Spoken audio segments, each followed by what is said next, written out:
Buongiorno, io sono Chef Nico, benvenuti su Italia Plant Based, il canale dove facciamo ricette italiane tradizionali veganizzate. Oggi facciamo due ricette. La prima è una ricotta vegana che ha un sapore e un aspetto molto simili alla ricotta tradizionale. Come seconda ricetta utilizzeremo la nostra ricotta vegana per fare uno dei miei dolci preferiti in assoluto, i cannoli siciliani, con una scorza croccantissima ed un ripieno dolce e cremoso. Siete pronti? Iniziamo con la ricotta vegana. In una pentola scaldate il latte di soia e portatelo quasi ad ebollizione. Quindi mettetelo in una grande ciotola che non sia di metallo. A questo punto aggiungete l'aceto di mele e mescolate con un cucchiaio di legno per un minuto. Mettete poi da parte per 10 minuti e vedrete che il latte comincia a cagliare. Non usate utensili di metallo in questa fase, potrebbero interferire con la cagliatura. Nel frattempo preparate un pezzo di garza alimentare o un canovaccio pulito. Mettete un colino sopra una ciotola capiente e versateci dentro il latte. Mi raccomando, assicuratevi che il vostro canovaccio non sia colorato e non odori di detersivo. Prima di filtrare il latte assicuratevi che il colino non tocchi il fondo della ciotola perché c'è bisogno di spazio per il liquido che cola. A questo punto copritelo e lasciatelo scolare in frigo per almeno un'ora e mezza, ma se volete una ricotta più asciutta, meglio lasciarlo tutta la notte. Per accorciare i tempi io metto un peso sopra la ricotta così che scoli più velocemente. Una volta scolato il latte, la ricotta è pronta per essere trasformata nel ripieno dei cannoli. Guardate che spettacolo di ricotta! La consistenza e la grana sono perfette ed il sapore è incredibile. E se volete dare la forma della classica ricotta, dovete semplicemente metterla in una forma per ricotta che troverete online, pressarla un po' e metterla in frigo fino a 3 giorni. Poi, quando siete pronti per mangiarvela, tiratela fuori dagli stampi e boom! Una buonissima e bellissima ricotta, proprio come quella che trovate al caseificio. Ma vegana! È veramente il top fare il proprio formaggio vegano così, anche perché è troppo buono e versatile. Per esempio, potete spalmarlo su una bella fetta di pane tostato con del buon olio extravergine d'oliva. Ma ora passiamo ai cannoli. Iniziamo con le scorze, i gusci per i non addetti ai lavori. Io quando faccio qualsiasi tipo di impasto a mano preferisco utilizzare una tavola per fare la pasta tradizionale, ma voi potete utilizzare tranquillamente un tagliere grande o una superficie pulita. In una ciotola capiente aggiungete gli ingredienti asciutti: farina, zucchero, cacao in polvere, cannella e mescolate bene. A questo punto aggiungete il burro vegetale o la margarina, il marsala, va bene anche il vino rosso dolce, e l'acqua.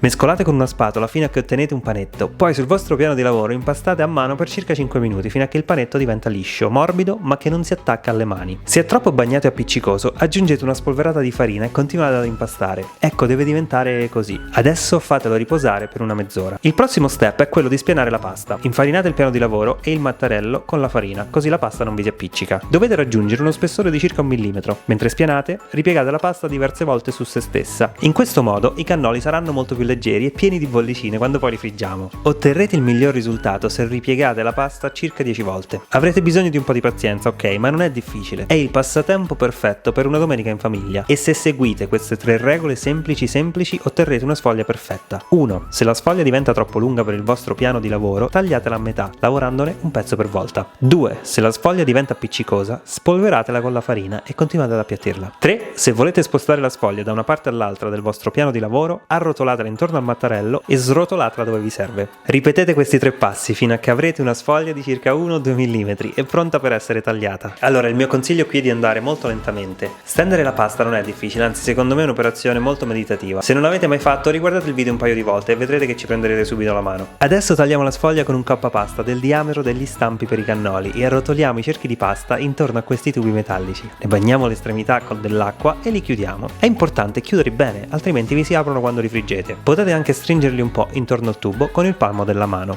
Preparate tutti i cannoli prima di iniziare a friggere e se vi avanza la pasta tagliatela a forma di nachos, friggetela ed intingetela nella ricotta come snack. È buonissima. Ma ora passiamo alla cottura. Mettete l'olio in un pentolino e portatelo ad una temperatura di 180 gradi. Friggete i cannoli uno per uno. Ci vuole circa 1 minuto per cannolo. Girateli mentre friggono, così cuociono da tutti i lati. Quando il cannolo poi inizia a scrurirsi, tiratelo fuori dall'olio, fatelo scolare e appoggiatelo delicatamente su un piatto con della carta da cucina. Guardate che spettacolo di cannolo, con tutte le bollicine che lo renderanno croccantissimo. Quando i cannoli si sono freddati, togliete gli stampi senza rompere le scorze e preparatevi a riempirli con il ripieno alla ricotta che faremo adesso. In una ciotola aggiungete la ricotta vegana, lo zucchero, le gocce di cioccolata fondente e un pochettino di scorza d'arancia grattugiata. Mescolate gentilmente dal basso verso l'alto, non fate troppa pressione e non mescolate troppo, vogliamo mantenere la consistenza della ricotta. Ora mettete il tutto in un sac à poche ed iniziate a riempire i cannoli uno per uno, ma mi raccomando solo se siete pronti per servirli e mangiarveli, altrimenti le cialde, a contatto con la ricotta, perdono croccantezza. Riempite il cannolo da entrambi i lati generosamente, partendo dal centro e spostandovi verso l'esterno. Immergete una delle estremità in una manciata di pistacchi schiacciati e coprite l'altra estremità con la scorza d'arancia candita o una mezza ciliegia candita. Ecco, siamo quasi pronti per mangiarceli. Disponeteli su un bel piatto da portata, spolverate con dello zucchero a velo e cercate di non divorarveli tutti in un colpo solo. Guardate quanto sono belli, croccanti fuori,